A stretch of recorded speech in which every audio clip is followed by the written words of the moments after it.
저는 이것이 허탄한 신화라고 생각하는데 세상에 보면 많은 사람들이 자기계발서나 성공하기 위해서 사는 사람들 대부분의 말을 들어보면 이 세상은 강한 자만이 살아남는다라고 말합니다. 마치 야생의 세계를 보면 그런 것 같아요. 야생의 세계도 강한 것만 살아남는 것처럼 보입니다. 야생의 세계에서 약하다는 것은 결코 살아날 수 없다는 것이요. 그래서 대부분 잡혀먹게 됩니다. 제가 종종 여러분들에게 야생의 세계에서는 장애를 가진 동물은 존재하지 않는다고 말씀드렸습니다. 사자도요. 동물의 왕국을 보면 사자가 사냥하다 부상당하잖아요. 다리가 탈골되거나 어디가 물려서 심하게 다치면 다른 사자들이 다 두고 떠납니다. 왜냐하면 살아날 수 없다고 판단하면 두고 떠납니다. 그러면 조금 있다가 하이에나가 몇십 마리 달려와가지고 이 사자를 잡아먹더라고요. 그러니까 초식동물도 태어나면 10분 안에 일어나서 걸어야 합니다. 우리 인간처럼 한번 태어나서 걸으려면 몇 년, 3년, 4년, 뭐 거기서 사람 노릇하려면 20년 이렇게 걸리는 존재는 사실 인간밖에 없습니다. 초식동물은 10분이면 뛰어야 합니다. 10분 안에 못 뛰면 잡아먹힙니다. 대부분 사자들이 사냥을 하면 10번에서 2번 정도 성공한답니다. 8번은 실패한대요. 근데 그 2번도 어떻게 성공하느냐? 대개 어린애나 아니면 나이 든 그런 동물들을 잡아먹는답니다. 젊은 사슴은 못 잡는답니다. 너무 빨라서. 제가 말씀드리고 싶은 것은 이겁니다. 오직 강한 것만 살아남는 것처럼 보이는 야생의 세계에서도 결코 그렇지 않다는 거예요. 약한 것도 살아남더라라고 하는 것입니다. 어떻게 해요? 사자보다 초식동물은 훨씬 빠릅니다. 그래서 정말 어리거나 나이가 먹기 전에는 사자가 잡을 수가 없습니다. 고슴도치는 연약하지만 가시를 두르고 있어서 아무리 먹으려고 해도 사자가 먹을 수가 없습니다. 또 그렇게 늦게 걸어다니는 거북이도 목만 집어넣으면 물을 데가 없어요. 먹을 데가 없어요. 그래서 못 먹습니다. 그래서 존재하는 거예요. 카멜레온은 주위의 환경에 따라 자신의 몸의 색깔을 바꿔가면서 천적들을 피하며 살아갑니다. 이처럼 다양한 방식으로 동물들은 작지만 연약하지만 약하지만 그래도 살아갑니다. 우리가 착각하고 있는 것 중에 하나는 세상에 많은 사람들이 강해야 한다. 강해야 우리는 살 수 있다. 강해야 성공한다. 강해야 우리는 높이 올라갈 수 있다. 그리고 강해야 우리는 뭐든지 할 수 있다라고 말합니다. 그런데 오늘 본문에 주님은 우리에게 반대로 말씀하십니다. 도리어 약해져야 한다고 말씀하시죠. 사도 바울은 이걸 어떻게 깨달았냐? 사도 바울은 열심히 복음을 전하며 살았습니다. 그 당시 여기저기 다니면서 많은 도시마다 가서 복음을 전하고 교회를 세우고 거기 잘 되면 또 다른 안디옥 교회 그 다음 후임자에게 맡기고 다른 지역 가서 또 복음 전하고 또 교회 세우고 이런 식으로 열심히 했습니다. 그런데 이 당시는 뭐 우리처럼 지금 뭐 다른 도시 가면 호텔이 있는 것도 아니고 돈이 많은 것도 아니니 길거리에서 잠을 자고 한 데서 제대로 먹지도 못하고 살았습니다. 그러니까 몸이 너무 안 좋았던 거죠. 근데 이 사도 바울이 가지고 있던 몸에 가시도 있었습니다. 이 몸도 안 좋고 병도 있어서 이 사도 바울이 3번이나 하나님 앞에 간절히 기도했다는 거예요. 이 가시 같은 병만 고쳐주시면 내가 더 열심히 하고 더 주의 복음을 전하고 더 잘할 수 있을 것 같아요. 하나님 제발 주님 저 치유해 주시고 회복해 주세요라고 기도했다는 것입니다. 그게 오늘 고린도후서 12장 7절 8절의 말씀입니다. 7절 8절 말씀 한번 한 절씩 교독하게 하겠습니다. 여러 계시를 받은 것이 지극히 크므로 너무 자만하지 않게 하시려고 내 육체에 가시 곧 사탄의 사자를 주셨으니 이는 나를 쳐서 너무 자만하지 않게 하려 하심이라.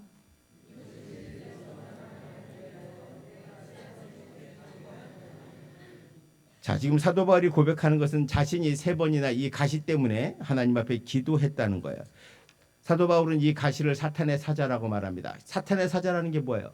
내가 뭘 할 때마다 주의 복음을 전할 때마다 방해가 된다는 거예요. 이것 때문에 내가 주의 복음을 전하기가 어렵고 이것 때문에 내가 더 많은 사람을 만날 수 있음에도 불구하고 만나지 못하게 된다는 거예요. 그래서 하나님 이거 좀 고쳐주세요 라고 했다는 것입니다. 이 가시는 나를 힘들게 하고 괴롭게 하는 것입니다. 그래서 3번이나 간절히 기도했습니다. 근데 주님이 답변을 해주셨습니다. 9절입니다. 우리 9절 한번 같이 봉독할까요? 나에게 이르시기를 내 은혜가 족하도 이는 내 능력이 약한 데서 온전하여 짐이라 하신지라. 그러므로 도리어 크게 기뻐함으로 나의 여러 약한 것들에 대하여 자랑하리니 이는 그리스도의 능력이 내게 머물게 하려 함이라. 아멘.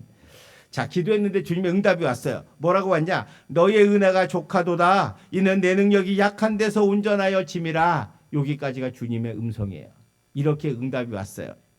자, 이 말씀이 뭡니까? 내 가시만 제거해주면 내가 정말로 주의 복음을 전하고 주의 일을 잘할 수 있는데 주님 이렇게 가시 좀 제거해주면 안 될까요?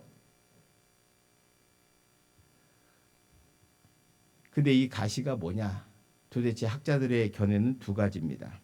하나는 안질이라는 말도 있고 하나는 간질이라는 말도 있습니다. 사실 안질은 앞을 잘 못 보는 것이고 간질은 알다시피 간질병 걸리면 너무 괴롭고 힘들잖아요.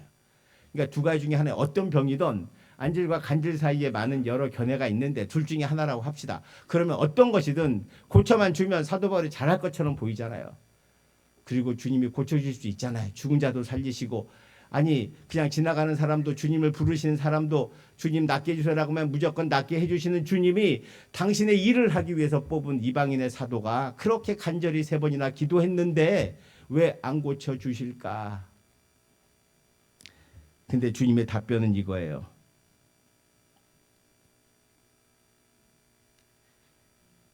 내 은혜가 족하다. 네 능력은 약한 데서 온전하여지는 거야 라는 말씀을 하셨습니다. 그리고 이 답을 듣고 사도 바울이 그 다음에 뭐라고 스스로 해석하냐면 나의 여러 약한 것들에 대하여 자랑하리니 이는 그리스도의 능력이 내게 머물게 하려 함이라. 사도 바울이 깨달았어요. 뭘 깨달았냐? 아, 주님이 그렇게 내 은혜가 족하다고 말한 것은, 그리고 약한 데서 온전해진다고 하는 뜻은 다른 게 아니라 내 생각과 주님의 생각은 반대구나. 나는 병이 낫게 해달라고 기도했는데 주님은 됐다. 그 병을 안고 살으라고 했고, 그 병을 안고 살으라고 하는 뜻은 내가 매일매일 삶 속에서 아, 나는 약하구나. 나는 연약하구나. 나는 부족하구나. 이 생각을 하면서 살라고 하시는구나. 왜? 약할 때 주님의 능력이 나타나기 때문이야. 이걸 깨달았어요. 이걸 사도 바울은 약함의 신학이라고 고백해요. 세상 사람들은 늘 강하고 힘있고 건강하고 이래서 더 주일 잘할 것처럼 보이고 모든 것을 승리할 것처럼 보이지만 주님의 일은 반대로 내가 연약해지고 내가 부족할 때 놀라운 역사가 일어난다는 거예요. 여러분, 모세를 하나님이 80에 불렀습니다. 아니 왜 40대 50대 30대 내버려 두고 왜 다 나이 먹고 늙어서 힘도 없는 80세 노인을 불렀을까? 거기에 이유가 있어요. 사도 이 모세가 젊었을 때 불렀다면 그는 애굽에서 공부도 많이 하고 왕자의 교육을 받아서 능력도 있고 야, 내 능력으로 하지라고 생각할 터인데 이제 80이 돼서 부르니까 모세가 뭐라 그래요? 왜 이제 부르십니까? 저 이제 늙어서 힘도 없고요. 말도 잘 못하고요. 능력도 없습니다. 이 고백하거든요. 주님, 나 그래서 못 갑니다. 내가 무슨 수로 내 민족을 구원합니까? 나는 나 하나 몸뚱이 움직이는 것도 힘든데 주님, 내가 어떻게 우리 민족을 구합니까? 근데 주님은 가라 그래요. 지팡이 하나 주고 가랍니다. 주님을 가서 바로에게 말합니다. 내 백성을 풀어주라. 바로가 콧방귀도 안 낍니다. 근데 그때부터 하나님의 능력이 나타나요. 누굴 통해서? 모세를 통해서. 모세의 지팡이를 통해서 10가지 재앙이 나타나고 마지막 장자의 죽음을 통해서 바로가 손을 들고 가라고 합니다. 데리고 가라. 그리고 데리고 오다가 분해서 뒤에 쫓고 앞에는 홍해바다 있을 때 하나님께서 홍해바다를 갈라주십니다. 지팡이를 들어 바다를 향해 쳐라. 바다가 쫙 갈라지고 이스라엘 백성들이 다 걷는 다음에 다시 물이 차서 애굽의 군대가 몰살하게 됩니다. 그게 모세의 능력입니까? 아닙니다. 하나님의 능력입니다. 모세가 스스로 내가 잘할 수 있다 라고 말한 적이 없어요. 자신은 늘 능력이 없고 힘이 없고 언변도 부족하고 나는 능력이 없습니다라고 고백할 때마다 하나님의 능력과 하나님의 은혜가 그 모세를 통해 나타났다는 것을 우리는 알고 있습니다. 구약 성경에서 기적이 제일 많이 난 시대가 두 가지 있습니다. 두 군데가 있는데 하나는 모세 시대고 하나는 엘리야 시대입니다. 근데 모세나 엘리야나 공통점이 뭐냐? 이들은 다 자신의 약함을 알았던 사람들이에요. 모세도 그랬고요. 엘리야 역시 아방 시대의 가장 약한 자였습니다. 그는 갈멜산에서 850대 1로 이기고 나서도 이세벨이 자기를 죽인다고 하니 도망다니면서 로뎀나 마을에서 주여 나를 죽여달라고, 나는 더 이상 살고 싶지 않다고, 너무너무 힘들어요, 나 좀 죽이고 데려가 주세요, 이렇게 고백했던 사람입니다. 그런데 하나님의 놀라운 능력은 바로 나는 아무 힘도 없고 나는 아무 능력도 없다고 말하는 그 순간부터 하나님의 역사와 능력이 나타난다는 것을 성경은 우리에게 보여주고 있습니다. 저는 오늘 이 시대를 보면서 가장 가슴 아픈 것은 이 시대가 어떤 시대냐? 인간이 스스로 신이 되려고 하는 시대라는 거예요. 우리가 잘 아는 사피엔스로 유명한 이스라엘 역사학자 유발 하랄이라고 하는 사람이 호모 데우스라고 하는 책을 썼습니다. 이 호모 데우스라는 책은, 호모라는 말은 인간이고 데우스는 신입니다. 즉 신이 된 인간이라는 뜻입니다. 그 책 표지 있으면 하나, 저 호모 데우스라는 책인데 저 책입니다. 저 책이 베스트셀러가 되었습니다.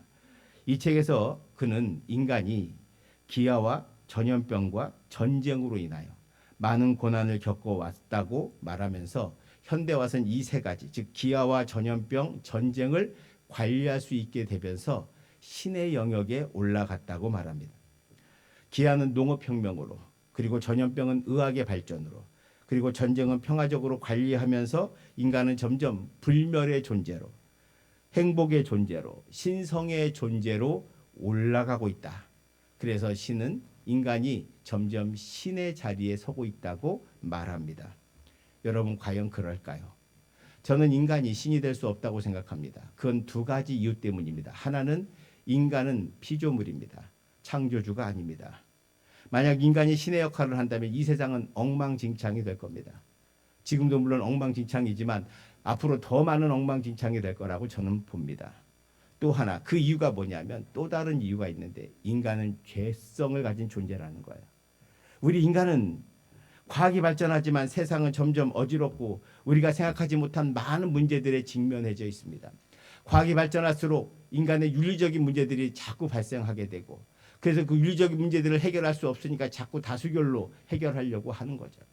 그래서 인간은 점점 윤리성이 사라지게 되고 도덕이 뭔지도 무너지게 되는 새 시대를, 오직 자기가 좋은 대로 사는 사사시대로 가고 있음을 우리는 알고 있습니다. 세상은 좋아지는 것처럼 보이지만 전 세계적으로 밤에 여성들이 밤에 나가서 운동할 수 있는 나라가 몇 나라가 없습니다. 많은 외국인들이 우리나라 와서 좋아하는 것 중에 하나는 치안이 좋다는 거예요. 우리 딸들도 맨날 밤 10시에 운동하러 나갔었습니다. 근데 나가면서 전 별 걱정하진 않았거든요. 근데 이렇게 어디 미국 가서 그래 보세요. 난리 납니다. 아마 그 이후로 못 볼 겁니다. 이런 세상 속에 우리가 살고 있어요. 인간이 신이 된다는 건 착각이요, 교만입니다. 여러분, 인간은 인간이고 하나님은 하나님이십니다. 우리는 신이 될 수 없습니다. 그런데 많은 사람들이 신이 되려고 합니다. 호모 데우스는 인간이 꿈꾸는 신이 되고 싶은 그 마음이 그 책에 투영되어 있습니다. 저는 그것을 교만이라고 생각합니다. 교만은 뭐냐? 내가 곧 신이니 하나님은 필요 없다. 왜? 내가 신인데 뭐 하나님이 왜 필요하겠습니까? 이게 바로 교만입니다. 이게 바로 강하다고 생각하고, 강하면 나는 신이 될 수 있다고 착각하는 사람들의 모습인 거죠. 사도 바울은 주님이 왜 병을 고쳐주지 않는지 이유를 알게 됐어요. 내가 약할 때 그리스도의 능력이 머물게 되는구나. 아멘. 우리가 삼손을 봅시다. 삼손은 힘이 세고 지혜도 좋은 사람이었어요. 근데 그 힘과 지혜가 하나님이 주신 것임에도 불구하고 그는 나중에 젊을 때 젊어지면 점점 힘이 세고, 나기톡 변화로 3,000명을 죽이니 이스라엘이 무서워서가 아니라 삼손이 무서워서 블레셋이 못 쳐들어왔어요. 그 괴물 같은 인간 때문에. 그 하나님이 주신 능력이거든요. 그런데 이 삼손이 그걸 잊어버렸어요. 교만해졌어요. 그래서 여자 품속에 폭 빠져가지고 살다가 머리 밀리고 나서 깨닫죠. 그때 힘쓰려고 했더니 머리 빠졌다. 머리 깎인 삼손은 뭐예요? 하나님의 은혜가 떠난 거예요. 하나님의 능력이 떠난 거예요. 하나님의 능력이 떠난 후에 그 인간은 범인 똑같은 사람이었다는 거예요. 아무 힘도 없었다는 거예요. 그래서 두 눈 뽑히고 연자맷돌 돌리는 불행한 인생으로 전락하게 됩니다. 이게 바로 교만한 인생이에요. 바로 우리가 잘못하면 하나님 앞에 능력을 자꾸 강함을 요구하고 내가 강해지면 좋겠다. 내가 아무 걱정도 없이 살면 좋겠다. 내가 어떤 고난도 환난도 받지 않으면 좋겠다라고 생각하는 그것이 바로 우리가 삼손같이 되려고 하는 마음이다. 라고 하는 것을 깨닫게 되기를 축원드립니다. 사도 바울은 주님께 이렇게 말합니다. 10절입니다. 10절 한번 같이 봉독합시다. 그러므로 내가 그리스도를 위하여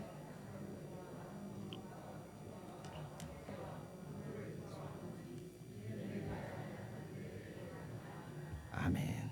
내가 약한 그때의 강함이라. 이게 사도 바울의 고백입니다.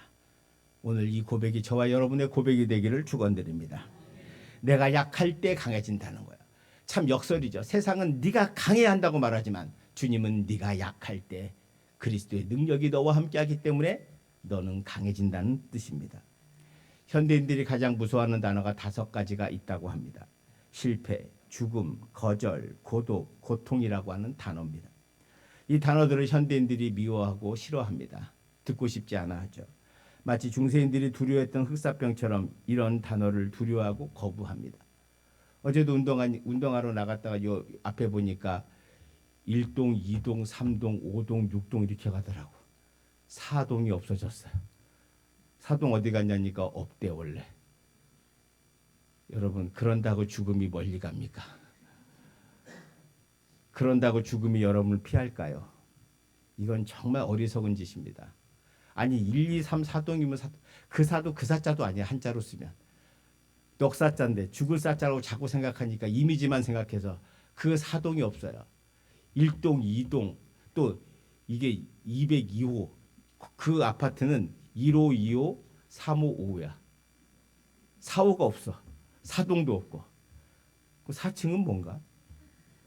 아니 그리고 4월 4일 4시에 태어나나니 뭐예요 그럼? 난 그런 거 보면서 너무 황당하게 생각하는 건데 죽음을 그렇게 무서워한다는 거예요. 근데 여러분 우리 인생은 언제든지 실패하고 거절당하고 고독한 삶을 살고 고통 속에 있다가 언젠간 죽는다는 거예요. 이 5가지를 싫어하지만 이 5가지가 우리 모두의 삶 속에 언젠간 온단 말이에요. 그러니 그걸 피하려고 한다고 피해지냐고요. 맨날 부적붙이고 뭐 한다고 됩니까? 안 됩니다. 그러니까 안 되는 거예요. 그러니까 자꾸 사람들이 강해져야 된다고 생각하는 그런 경험을 안 하려면 내가 불행해지지 않으려면 내가 고독해지지 않으려면 내가 돈도 많이 벌고 좋은 대학도 나오고 좋은 직장 다니고 성공해서 다른 사람도 무시하지 못하고 부러워하는 삶을 사는 게 가장 내가 잘 사는 삶이야. 이게 세상의 생각이거든요. 근데 문제는 뭔지 아십니까? 이렇게 살면 어떻게 되는 줄 아세요? 다 교만해집니다. 아까 말한 삼손처럼 되는 거죠. 왜요? 사람이 교만해지면 우리가 지금 70년, 80년대 그 믿음 생활과 오늘의 생활이 왜 다른 줄 아십니까? 그때는 눈만 뜨면 오늘 뭐 먹을까를 고민해야 돼. 오늘 우리 자식을 뭘 먹일까? 오늘 고기라도 한번 먹일 수 있을까? 그 고민을 했어요. 그러니 날마다 기도하고 괴로운 거에 인생이 즐거운 일이 별로 없어. 맨날 가난하고 힘들어서 기도했어요. 하나님이 부자가 되게 해주셨어요. 잘 살게 됐어요. 그래서 우리가 잘 샜는데 그게 하나님의 은혜인 줄 잊어버렸어요. 그래서 뭐만 기억해요? 내가 지금 잘 되고 은혜로워요. 근데 자꾸 목사님은 기도하래. 근데 기도하라고 눈 감으면 할 게 없어. 할 게 없어. 몸도 건강해. 병원 가면 되지. 돈도 잘 벌어. 놀러 다닐 생각만 해. 여기저기 할 게 많아. 오란 데도 많아. 놀 곳도 많아. 모든 일이 잘 풀려. 기도할 게 없어요. 근데 자꾸 목사님이 기도하니까 눈은 감아. 눈은 감고 뭘 기도하냐. 주님, 내가 더 잘 되게 해주세요. 내가 더 건강하게 해주세요.